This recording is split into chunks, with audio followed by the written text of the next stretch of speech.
This is an audio series from the superfreakmedia podcast network. If you like what you hear, please be sure to show your support and follow us on our other social media platforms. Check out the links listed in the description of this episode to find out more. Thank you.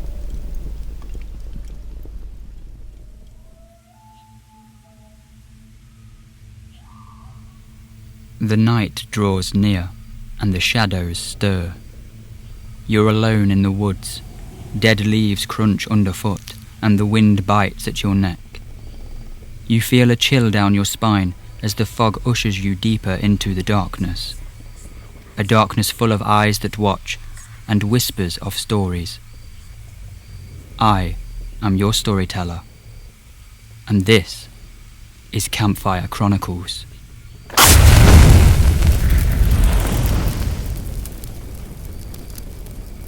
Tonight's story follows Annika. After a life-changing accident, she desperately clings to the parts of her life she can still control. All is not as it seems, as she is forced to take drastic measures to keep her family together.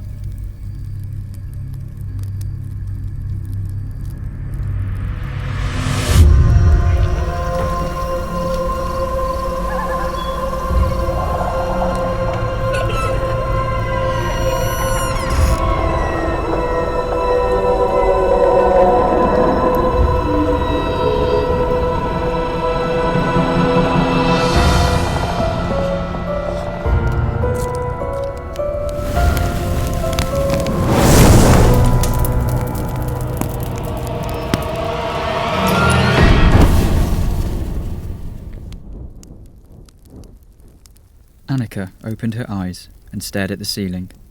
She was 32 today. She felt warm and happy in her silver satin sheets, and running her fingers over the shiny fabric, she observed her room in a new light. Though her double bed took up most of the walking space in the room, she still had room for her vanity mirror and table on her side, adorned with perfumes and cosmetics, her beauty space. The opposite side of the room posed the double wardrobe she'd spotted whilst on a holiday to Greece. A large vintage framed mirror purchased and shipped during a lavish work trip to France, and some exercise weights in the corner, unused for quite some time. With her head cradled in her goose feather pillow, she turned and looked to her left to see her husband's eyes still closed, a world away. Annika smiled as she relived falling for his handsome face, dark floppy brown hair, a lightly crooked nose, and a strong jawline. Totally irresistible. Annika looked to her right and reached out for her chair handle. After pulling it close enough, she hoisted herself up and into it. She paused to catch her breath and realised the seat felt different, lower than usual. "Gonna need a new one soon," she sighed, in the direction of her husband. She and Ezekiel had met years ago at university on a night out. They spent the whole time snogging outside the ladies' toilets, and they continued to text and date from there. Love's young dream. Annika fell pregnant quite early on in their love affair, and with the deadlines of their dissertations looming, they decided to take the plunge and keep the baby, welcoming Nalia. A few years later, baby Nathan came along. The perfect nuclear family. Annika entered her ensuite and reached for her electric toothbrush, a Christmas gift from her husband last year. She'd wanted a bracelet. The bracelet had even cost less. Resentfully pushing the on button, she started on her teeth. After spitting the remaining toothpaste foam out into the sink, she smiled into the mirror, observing her eyes. She then smiled wider, assessing, then as maniacally wide as she could. Her eyes wide and eyebrows high as she could hold them, she stared back at herself for a moment. Annika then collapsed into laughter at her crazy face. What was she like, she wondered as she pulled her nightshirt off over her head and rolled herself under the wet room's dry shower head and pulled the brake on her chair. Annika ran the tap straight away. She loved the feeling of the freezing water hitting her before it slowly warmed up. She discovered this randomly one day when she'd come into the shower having forgotten to run it first to preheat. She couldn't be bothered to come out and re-enter, so she just allowed the water to hit her. The sudden cold made her head bang like an ice cream headache, a panging behind the ears. But then, as it warmed, she felt tingles of relief, like being rescued, waited on. loved. So, the next morning, she stretched over to run the shower to warm and stopped herself. She entered the shower, parked her chair, and leaned for the tap. "What are you doing?" her husband had yawned, confused as to what he was about to witness. Annika stopped in her tracks but didn't look at him. "Nothing, it's all right," she tried to reassure him. "No, you'll get ill." He towered over her head, moved the shower hose to the side and ran the water, allowing it to warm up before putting it back in place, ready for her to move underneath it. She felt the warmth on her skin. It wasn't the same. She enjoyed having her shower this morning, just how she liked it. She turned off the water feeling invigorated, then she pulled her towel off the radiator and wrapped it around her. Heading to the Grecian wardrobe, she knew exactly what she wanted to wear today. She pulled out a black low-cut dress with matching ballet shoes. She held them in her lap and up against herself and admired the set in her vintage mirror. She smiled as she spied her husband in the reflection too. She looked back at him, still in bed, raised her eyebrows sympathetically and turned back toward the mirror. He was in no state to share her day this year. After pulling on her dress and shoes, she extended for her purse and popped it into her lap. Finally, she pulled her hairband out, allowing her hair to fall past her shoulders. She ran her hands through it and felt excited about her birthday hair appointment coming up at 1 o'clock. She hadn't had a new hairstyle in years. She was used to just letting it hang there. But not anymore. Today was a day for change. The black outfit was a symbol of that. To mourn her old life, her old self, and really start living again. This new hairstyle was going to be a great start for that. Before she entered the living room space, she could already hear the TV blaring, and then there they were, her beautiful children sitting on the sofa.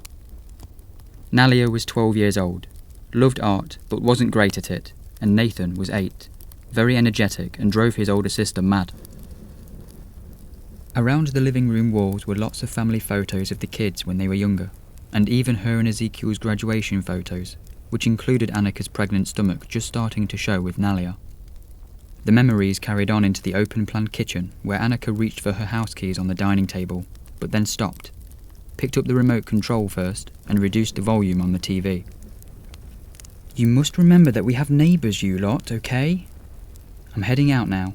Try not to wake your daddy." She then replaced the remote by Nalia, kissed her hair, tousled Nathan's curls, and left the flat, closing the door securely behind her. Pushing her wheels down the uninspiring grey-carpeted hallway, she looked up as she approached the flickering light at the end of the corridor by the lift. It used to annoy her, but now it seemed to applaud her and will her on. She held the lift button and waited. A few moments later, the doors opened, revealing Francis inside. It appeared the lift had brought him up to her floor, before it intended to make its final descent to the lobby. Annika entered the lift. She found it to be very slow and old-fashioned in comparison to the rest of the building. It had a large mirror on one side, and the other sides were a dark red wood. There was a CCTV bulb in the corner, and black buttons by the door for opening, closing, help, and choosing a floor. Francis had been in the building longer than she had. They moved in around the time Francis's wife passed. Mid-60s and stocky, he never looked in the mood to talk, yet always struck up a conversation. Almost as if his late wife's spirit was encouraging him to be less alone. "Funeral?" Francis gave a solemn nod toward Annika's dark attire. "My birthday, actually." Annika smiled. "Oh, well, nobody likes getting older." Annika looked around the lift, happy for that to conclude the small talk. She parked her chair. "That husband spoiling you?" he continued. Annika inhaled, seeing her husband still in bed in her mind's eye. "Oh, yes. Gifts, breakfast in bed, the works. Be nice to have the afternoon to myself." Annika pressed the lift button for the lobby and held it hard. The doors responded by closing, and the lift began to descend. Francis shuffled his feet. "Have you had any new neighbours in?" Annika revelled for a moment at the thought of having a whole floor of the building to herself. "No, not as yet. Still just us on that floor." Francis nodded. They arrived at the ground floor, and the doors opened to reveal the lobby. The floor was grey marble with white leather sofas and glass tables ordained with old magazines and the previous day's papers. The reception desk was manned at all hours by the building's personnel, identifiable by the red blouse or shirt and black trousers combo that they were all to wear. Annika thought it must have been an old uniform, as they almost matched the colour scheme of the lift. Annika pushed her wheels forward to leave the lift, but felt a hand on her shoulder and resistance from her chair. She looked back and saw Francis holding onto it. "Yes?" asked Annika, trying to hold back from rolling her eyes. "Sorry, it's just your telly."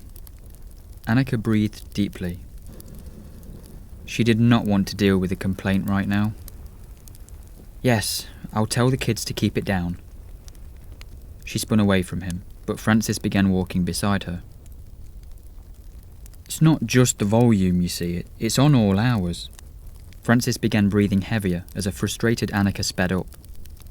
"Yes, they fall asleep with it on sometimes. I'll sort it." Satisfied and slightly wheezing, Francis slowed his pace. "Happy birthday!" he called after her, catching his breath, and watched with a concerned look as she navigated through the tall glass doors and out into the street. As he turned to leave, he noticed a red smudge on his hand from the chair. Confused but unbothered, he wiped it away on his trousers and headed to the reception for the day's newspaper. It was a windy day. Annika liked windy days. When the pavement was clear, she'd pick up her speed, and as her hair blew back, she'd imagine herself flying. She checked her watch. Her hair appointment time was over an hour away, and she only needed to travel down a few streets, so she decided to find herself a cafe to have some breakfast. 20 minutes later, Annika had already had to pass on 2 cafes with no accessible entrance, one of which had been her favourite at one time. She would meet friends there on her lunch break from work, as this place had mastered the perfect eclair, played jazz music, and had pretty art prints from around the world on the walls. It was the perfect place to meet and plan holidays, and it was also just a short walk from each person's workplace. Annika hadn't been there for a while, or seen those familiar faces. Eventually, Annika entered Maze, a gorgeous little bakery with tables inside and a coffee machine.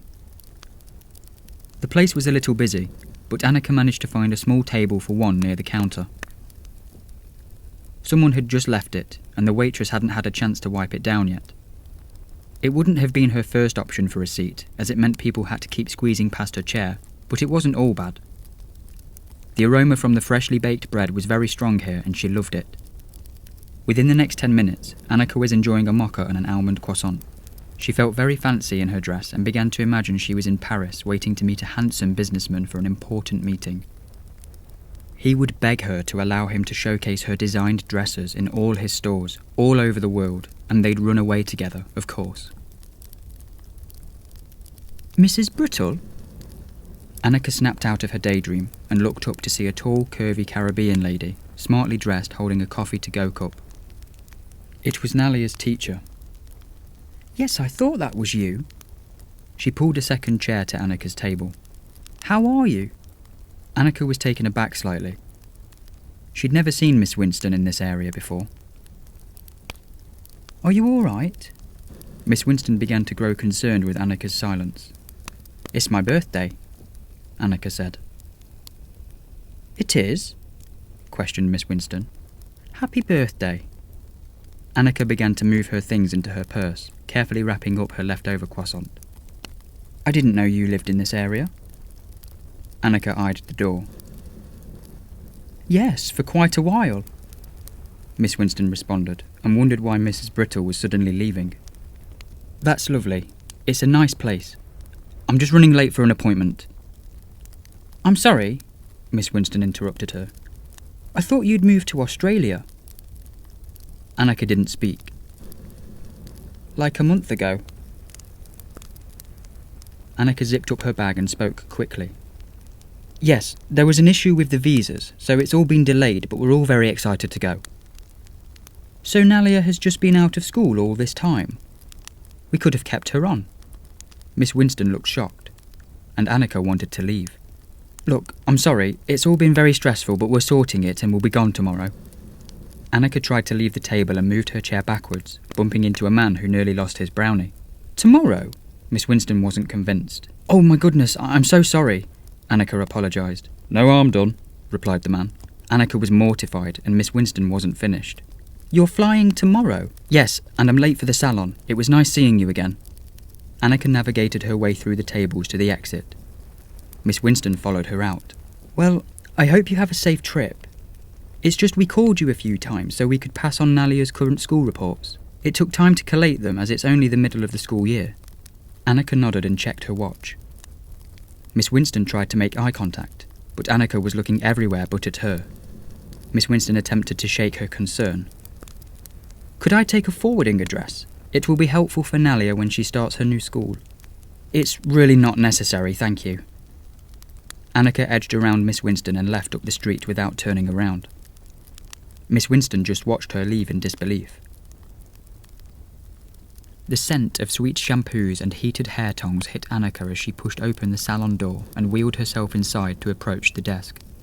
Behind it sat a cheerful, dark-haired girl who'd put her phone away upon hearing the door's bell and smiled at Annika. "Hi there, name please?" asked the receptionist. "Mrs. Brittle, but call me Annika." "Okay, no worries," replied the receptionist as she looked down a list. "I'm actually so sorry, but your appointment is down for 15 minutes from..." "That's okay, I can wait." "No, babe, 15 minutes from now, tomorrow," she corrected, turning the appointment book around to show her the date. Annika looked at the bad handwriting in the book, and her heart began to race. "What?" she said, confused. This was the start of her new life. She couldn't do that with old hair. "I definitely booked for today. It's my birthday," she pleaded. The receptionist raised her eyebrows and smiled in excitement, clapping her hands. "OMG, happy birthday!" Annika smiled before the receptionist suddenly dropped her hands and went back to work mode. "But super sorry, it's down for tomorrow and we are fully booked and busy today, or we'd try and squeeze you in." Annika didn't move. She just stared at the receptionist for a few moments. The receptionist waited for Annika to leave. When she didn't move, she attempted to prompt her. "So sorry," the receptionist said, not knowing where to look. Annika continued to stare. The receptionist felt very uneasy as she asked, "Are you okay?" Annika opened her mouth slowly, as if she was about to speak. The receptionist leaned in, prepared, but Annika paused, and instead smiled wide at the receptionist. The receptionist exhaled and smiled back. Annika then smiled wider, raising her eyebrows. The receptionist stopped smiling and leaned slowly away as Annika leaned forward, growing her grin, showing all her teeth and slightly dropping her jaw. The receptionist then slowly raised her smartphone, wanting to hashtag this weird moment, and with the flash of her camera blinded Annika's manic grin. Silence.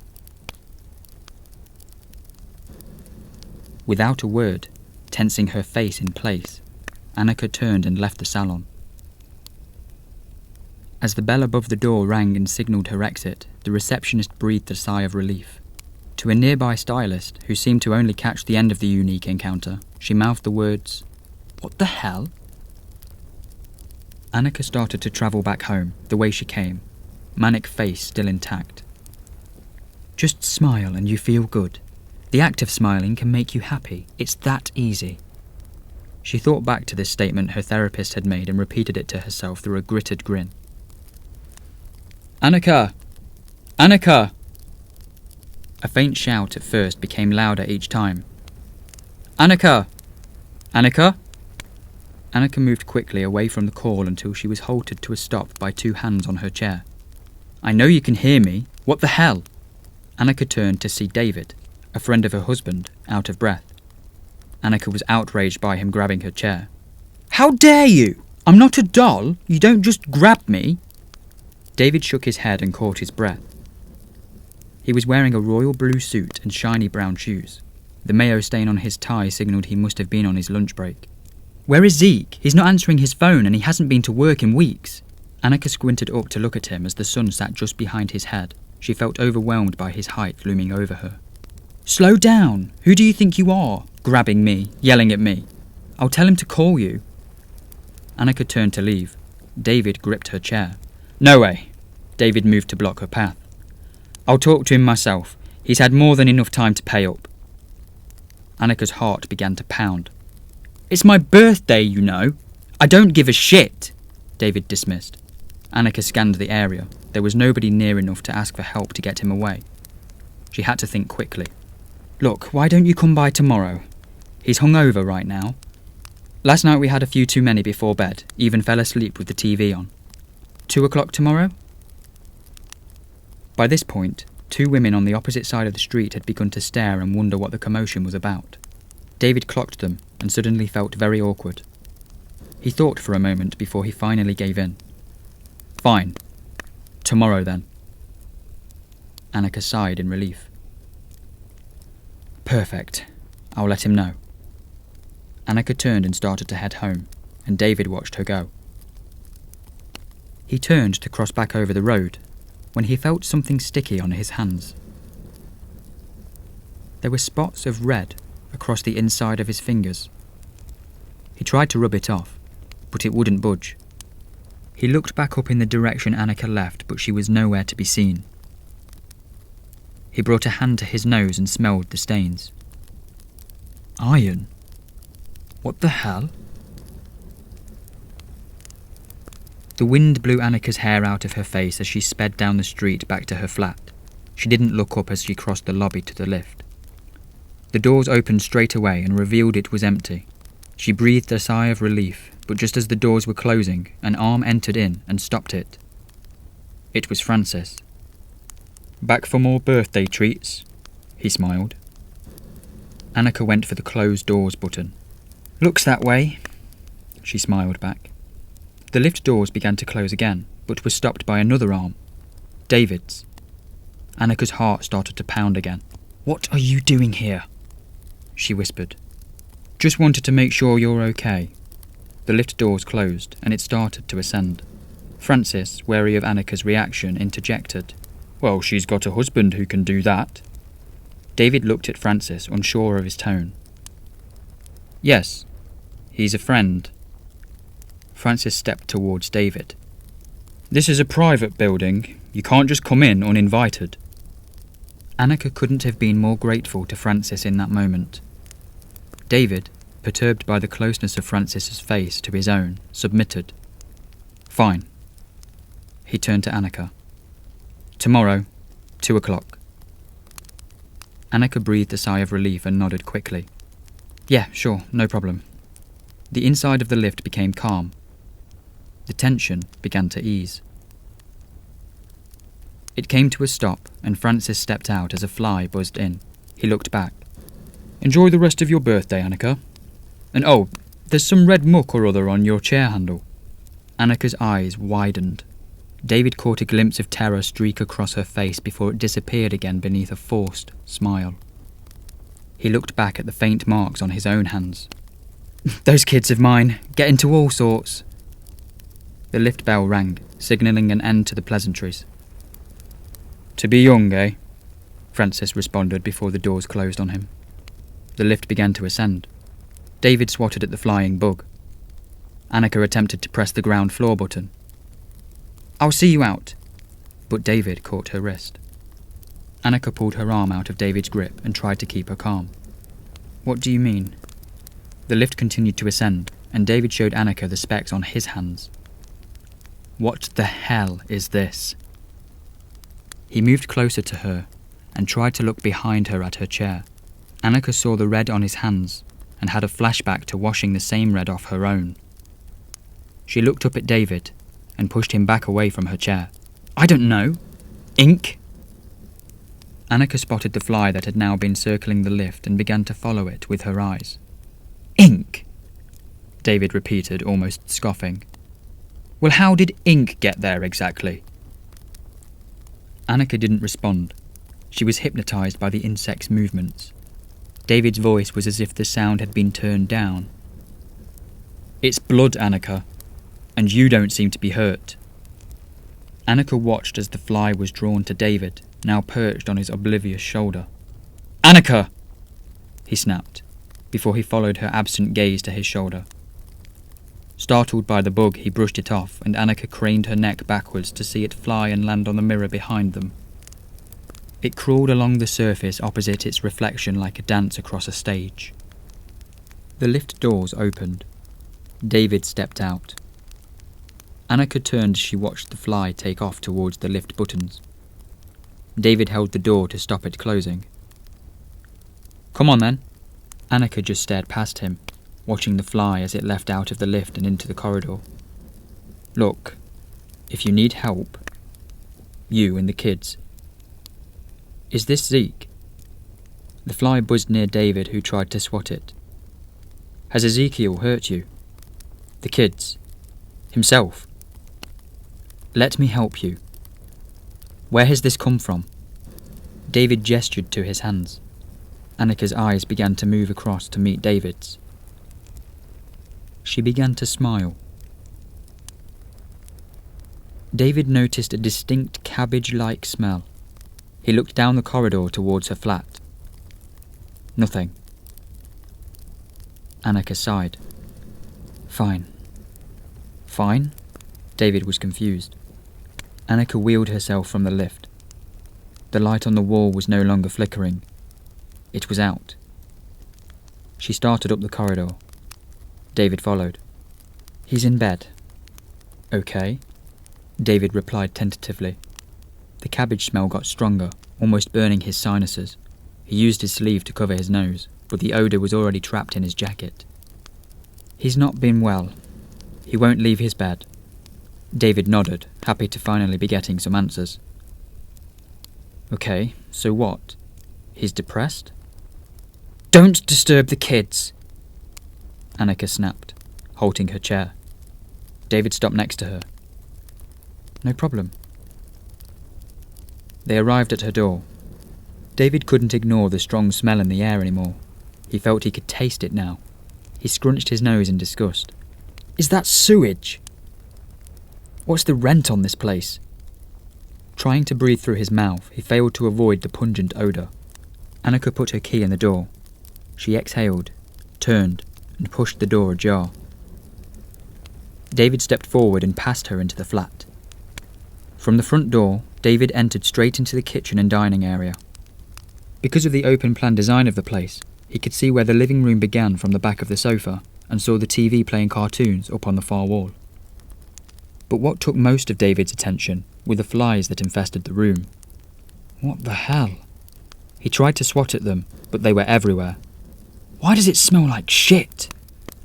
"It's the pipes," Annika said nonchalantly as she pushed the door closed and bolted it whilst David's attention turned to the sink, then the cupboard below it. David saw and grabbed an air freshener and started to spray. "God, how can you stand it?" He looked around and saw Nalia on the sofa watching cartoons. He stepped towards her. "In the bedroom," snapped Annika. David looked back at her, bewildered by her indifference to the flies. He started down the corridor towards the bedroom. The door was closed, but there were flies on it. He swatted them away from the handle and entered, eager to get to the bottom of this situation and out of this cesspit.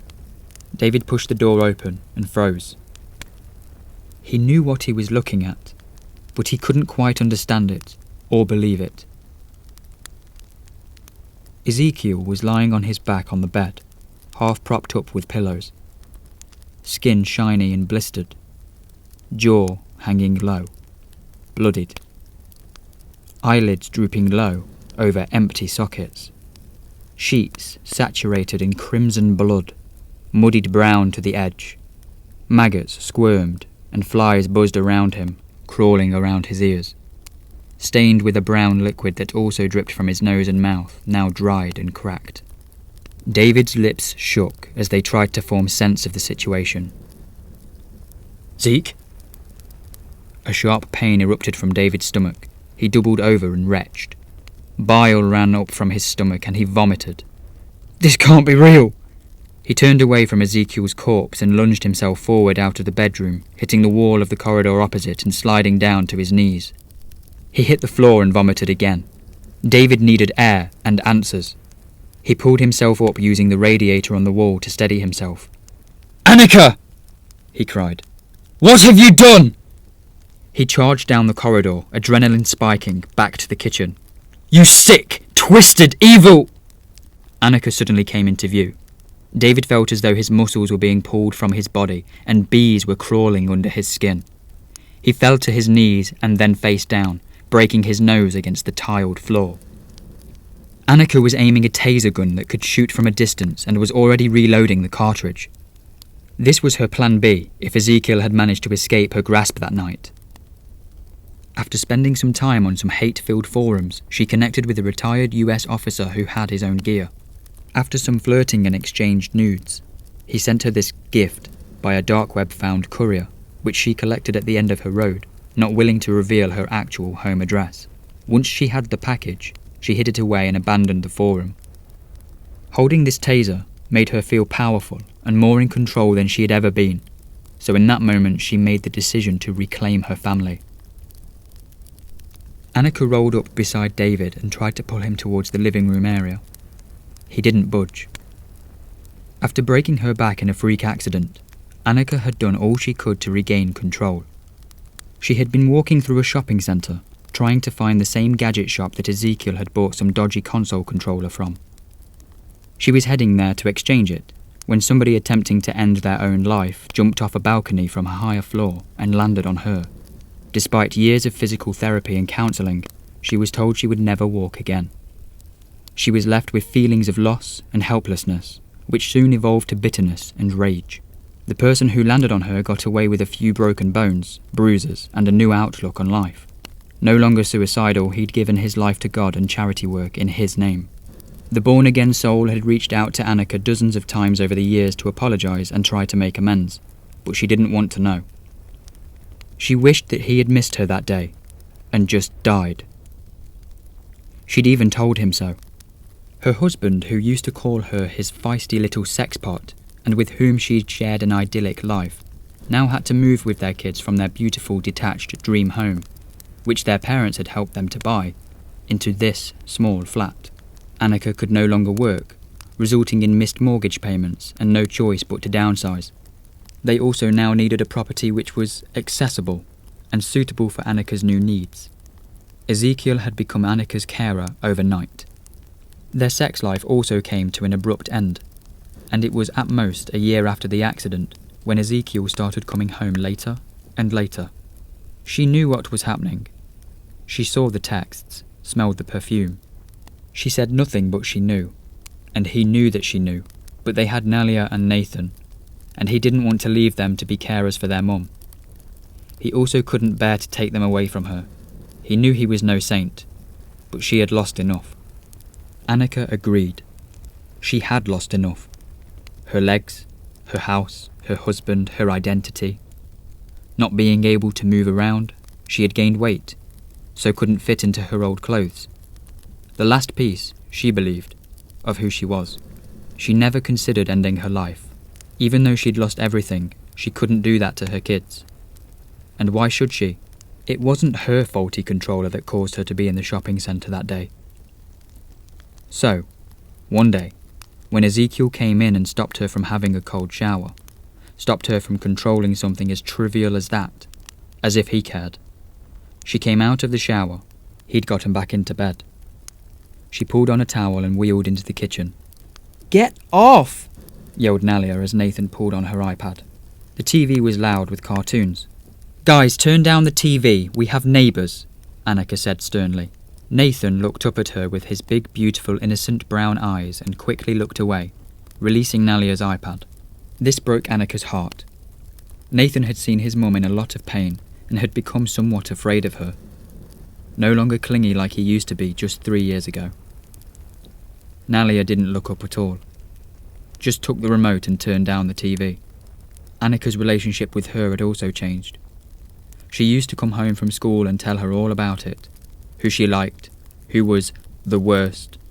But the accident seemed to drive a wedge into every relationship she had, and she was over it. She wheeled toward the drawer, pulled out a knife and placed it in her lap. She looked back at the kids, who now quietly watched TV. She re-entered the bedroom and put the knife into her pillowcase before getting dressed. Later that night, she waited in bed. The kids were asleep, and Ezekiel wasn't home yet. Around 2 a.m, she was woken up by the sound of the bedroom door creaking open. She smelled the southern comfort, and faintly but surely, the foreign perfume. A tear rolled down her cheek from a closed eye as she remembered how much she used to love this man. She wondered what she had done to deserve this level of callousness, and her pulse began to race. At last, he lay in bed and began to snore. Annika struggled to see him in the dark, but could just make out his silhouette from the slim beam of light invading through the curtain from outside. She winced as she pulled herself to sit up.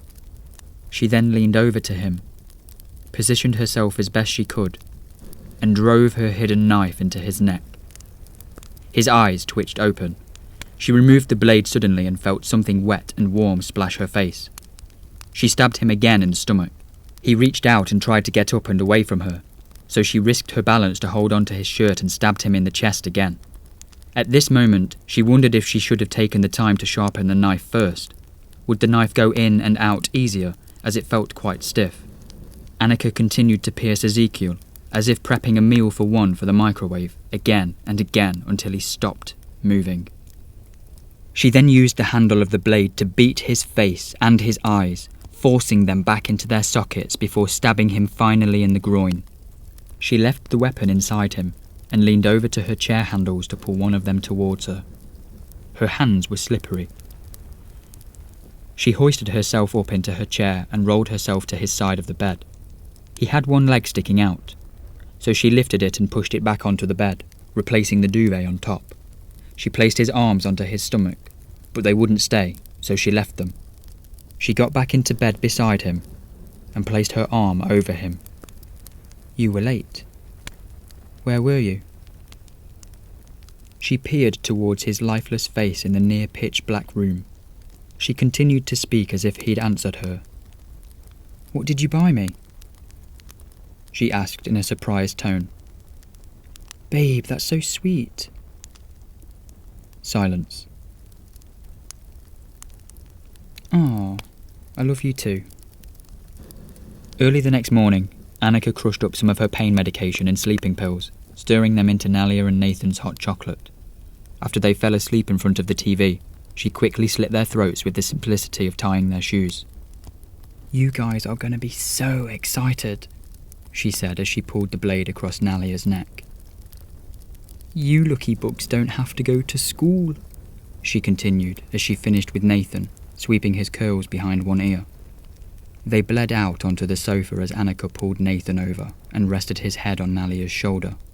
She took their hands. "Everything is going to be different now.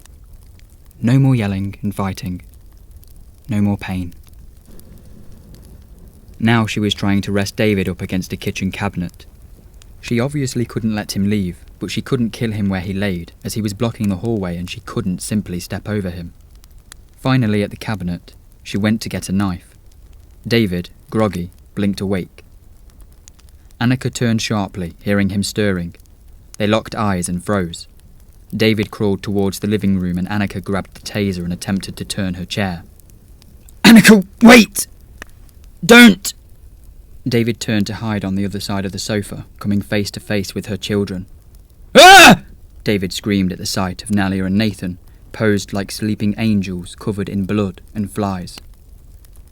Their once youthful skin now turning grey. Why have... You're not going to get away with any of this! Help! David started to scream, desperate for a way out. Panicked by the noise, Annika grabbed the remote and turned up the volume on the TV to drown him out. David shouted louder as he punched the TV and attempted to pull it off the wall. With his back turned on Annika, he suddenly felt the muscles in his back cramp suddenly in an excruciating way that was far worse than before, then relief as he fell onto the armchair next to him. Bang! Bang! Francis from downstairs was sending a message through his ceiling to turn down the TV. Message received. Annika turned off the TV that now hung precariously half off the wall and wheeled over to David with the knife in her lap. She raised it to stab him, but David came to and grabbed her arm. Annika escaped his grip. David jumped up from the chair. Adrenaline pumping, he darted towards the front door. Annika looked up and launched the knife at David. It flipped its speed through the air and landed in his back. Wincing, David let out a cry and tried to pull open the door. It was locked. He shook the door, noticing the bolt. He swiped it and he pulled the door open. Freedom! Zap!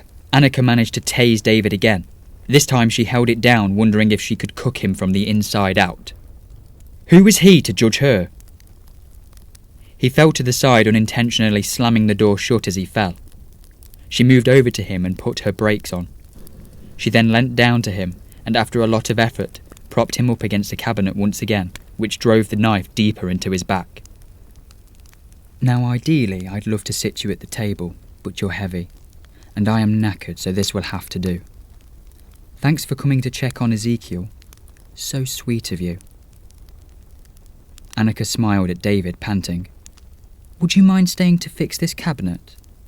Annika asked, not expecting an answer, but deciding on a nice way to fit her new doll, David, into her newfound reality.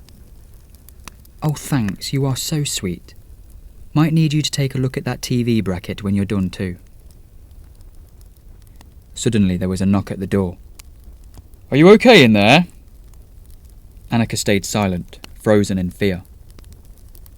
I heard a lot of banging and there's a bit of a whiff out here. Annika pushed herself forward and rebolted the door as quietly as she could. Francis heard it from outside. Right, I'll be getting the building manager involved about this smell. Help! Yelled David before passing out again. Annika cursed herself for not slitting his throat. Hello? Right, I'm getting the police, said Francis. Annika heard footsteps quickly leave. She picked up another knife and went over to David. She lifted his head by pulling his hair back and dragged the blade across his throat. Now she really regretted not sharpening her knives, as the blade struggled to snap tendons and the muscles in his neck fought back. Annika looked from the dark red pools that almost resembled a casserole with its meat and juices to look over towards her children in the living room. Out of breath, Have you guys done your homework? She called. She leaned on David to push herself back up to her chair. She then went into the living room and looked at her children. I love you guys. You know that, right? She continued to watch them. Then, Yes, babe. She turned her attention to the direction of the bedroom. I'm coming.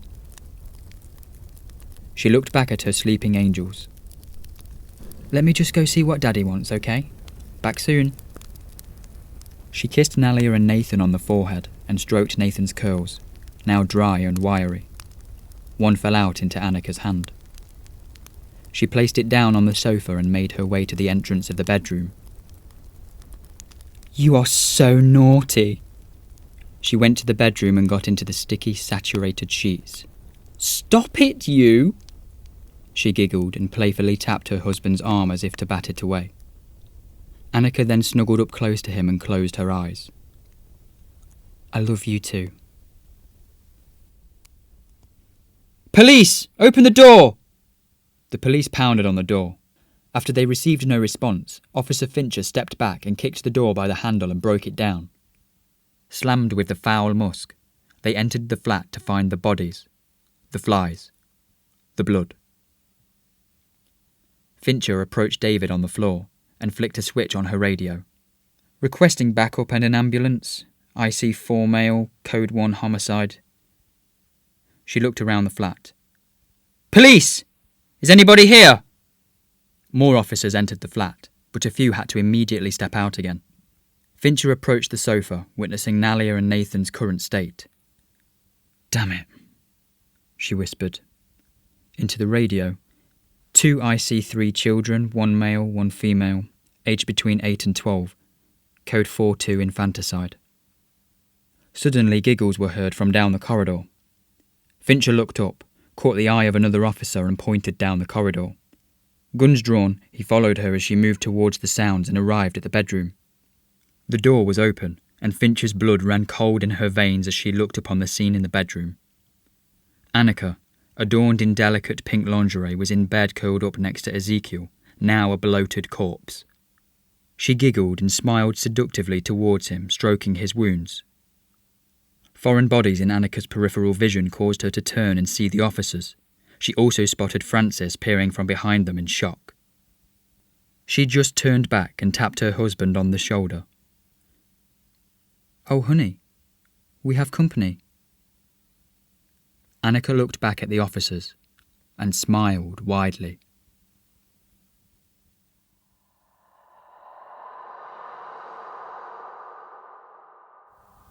That was Control by Adei Bundy.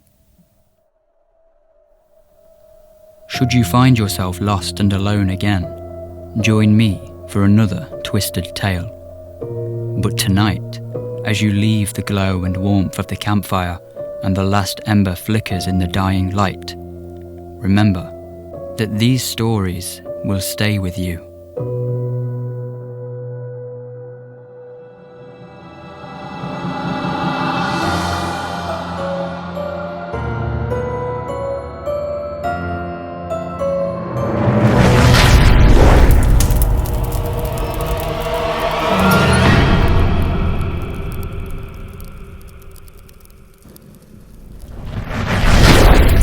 You've been listening to an audio series from the superfreakmedia podcast network. To show your support on this project, along with the other content we create, be sure to subscribe on whatever platform you're listening on. You can keep up to date with everything else we are up to on social media using the links in the description of this episode. Thank you for listening.